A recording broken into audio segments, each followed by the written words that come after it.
Shabbat Shalom. Shabbat Shalom. Tem um midrash que eu adoro, que compara o patriarca Avraham a um sujeito andando por uma estrada, quando ele vê um farol aceso, o fogo no farol brilhando intensamente. Como pode ser que esse farol está em chamas e a torre não se consome? Se pergunta esse viajante. Ele se dá conta, então, de que tem alguém que tomava conta do fogo no farol, não permitia que ele se espalhasse e queimasse toda a torre. Assim era Avraham, diz o Midrash, que viu um mundo em movimento, um mundo pegando fogo, sem, no entanto, se consumir. Deve ter alguém que toma conta do fogo para garantir que ele não consuma o mundo. E foi assim que Avraham intuiu a presença de Deus no mundo. Um professor querido, o Rabino Or Rose, que estuda muito, é um expert num livro racídico chamado Kedushat Levi, escrito pelo Rabino Levi Yitzhak de Berdichev, no final do século XVIII. E nessa tradição, as pessoas são conhecidas pelo nome da sua obra mais famosa. Então, o Rabino Levi Yitzhak de Berdichev, tem gente que chama ele de Berdichever, porque ele era o Rabino de Berdichev, mas em muitos lugares o Rabino é chamado de Kedushat Levi, o nome da sua obra. Então, o Rabino Or Rose, ele se baseia no Kedushat Levi para falar de como a presença de Deus se manifesta de formas diferentes em várias situações. Algumas vezes, como na paraxá dessa semana, Deus escuta os gritos dos hebreus e resolve interferir diretamente na história, enviando os 10 golpes sobre Mitzrayim e abrindo o mar para garantir a libertação do povo. Em outras vezes, a atuação de Deus se dá de forma bem mais discreta e limitada. Na leitura do Kedushat Levi, Deus se revela na abertura do mar como um jovem sem barba, sem medo de demonstrar todo o seu vigor, dizimando os inimigos no seu caminho para atingir os objetivos que Deus tinha estabelecido. 7 semanas, são só 7 semanas que separam cruzar o mar do recebimento da Torá no Monte Sinai. Mas o Kedushat Levi enxerga Deus de forma muito diferente na entrega da Torá, como um senhor de longas barbas, contido, limitado, preocupado que todos os israelitas presentes, aquele momento fundamental, aquele momento de fundação, de uma certa forma, da alma judaica, que todos que estavam ali presentes pudessem ter a tranquilidade para escutar os ensinamentos sagrados da Torá. Essa ideia de que Deus se manifesta de formas distintas, se preocupando com a maneira como espera que nós reajamos, talvez nos ajude a processar o período em que a gente está vivendo e decidir como agir. Nos últimos dias, a gente tem escutado notícias terríveis com relação ao desenvolvimento da pandemia no Brasil. As mensagens que chegaram ontem de Manaus davam conta de que o oxigênio na cidade tinha se esgotado, tinha transformado, essa falta tinha transformado respiradores em câmeras de asfixia. Que os médicos tinham que decidir quais pacientes eles conseguiriam salvar. Hoje, a notícia que vem de Manaus é que 60 bebês prematuros tiveram que ser transferidos para outros estados por falta de capacidade de tratamento na rede hospitalar do Amazonas. Mas já seu pai ou a mãe de um desses bebês, já angustiado pela situação do nascimento prematuro, e agora tendo que acompanhá-los em uma viagem que pode custar a vida de cada um deles. A gente fica à procura da intervenção divina nessas situações. a gente acaba não encontrando nada. Como dizia Castro Alves, Deus, ó Deus, onde estás que não respondes? Em que mundo, em que estrelas tu te escondes? Embuçando nos céus. Há 2000 anos te mandei um grito, que embalde desde então corre o infinito. Onde estás, Senhor Deus? A chama do farol está acesa, mas parece que não tem ninguém cuidando para que o fogo não se espalhe por toda a torre. Eu sempre me espanto como nós somos muito mais racionais quando a gente analisa a vida dos outros do que quando a gente toma as decisões nas quais a gente está diretamente envolvido.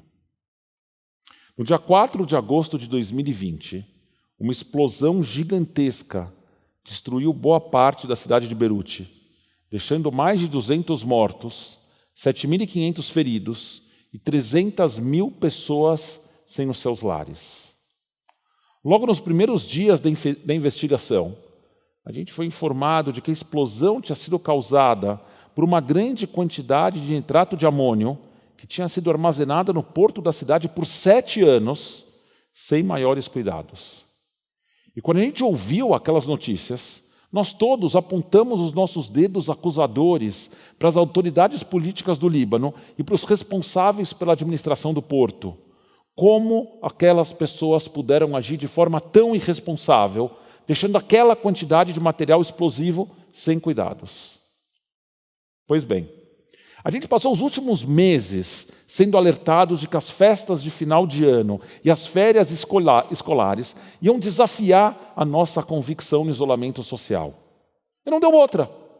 Assim como os líderes do porto de Beirute, a gente resolveu jogar com a sorte e correu o risco para o qual tinham nos alertado. Seja pelos relatos familiares ou pelas listas que circularam nas redes sociais, a gente sabe, cada um de nós sabe que a queda na nossa atenção nas últimas semanas tem levado a um aumento assustador no número de infecções por Covid. E não é só no Amazonas. A triste verdade é que todos nós, cada um de nós desencanamos e os resultados do nosso descaso estão aparecendo. A média móvel das vítimas diárias pela doença voltou a superar as 1.000 vidas. E nós já somos mais de 207 mil famílias enlutadas pela Covid no Brasil. A gente chegou a níveis de hospitalização, de ocupação hospitalar, mais altos que no primeiro semestre, mais altos que no começo da pandemia. E dessa vez, a gente não tem a capacidade adicional criada no começo da pandemia para expandir o atendimento. O Amazonas desativou 85% dos leitos de UTI que tinham criado em resposta à pandemia. O hospital de campanha do Pacaembu foi desativado ainda no primeiro semestre. E os do Ibirapuera e do Aimbi, no meio do segundo semestre. O governador do Amazonas tinha determinado, no final de dezembro, o fechamento do comércio para limitar a disseminação do vírus. Mas foi forçado a voltar atrás por comerciantes e políticos que não acreditam no distanciamento. O maior cargueiro da FAB, que poderia transportar tanques de oxigênio para Manaus, ou a vacina pelo país inteiro, foi mandado no começo dessa semana para os Estados Unidos, onde vai ficar fazendo exercícios militares até o dia 5 de fevereiro, como se não tivesse urgência nenhuma no Brasil. Em um artigo excelente do Rabino Rubin no Estadão, nessa segunda-feira, se você não leu, procura nas mídias sociais da CIP e você vai encontrar o link. Rabino Rubin tratou da questão da vacina e da priorização da vida. E uma metáfora que eu achei bastante adequada, ele perguntou: se diante de um prédio em chamas, a equipe de bombeiros começasse a debater preços, materiais, estratégias, hierarquias ou teologias, enquanto morre grande parte dos moradores, seguramente essa equipe seria processada e condenada, pelo menos por omissão, em algumas sociedades por homicídio. Mais ainda, se abandonasse o prédio para se dedicar a qualquer outro fazer, em vez de salvar as vidas.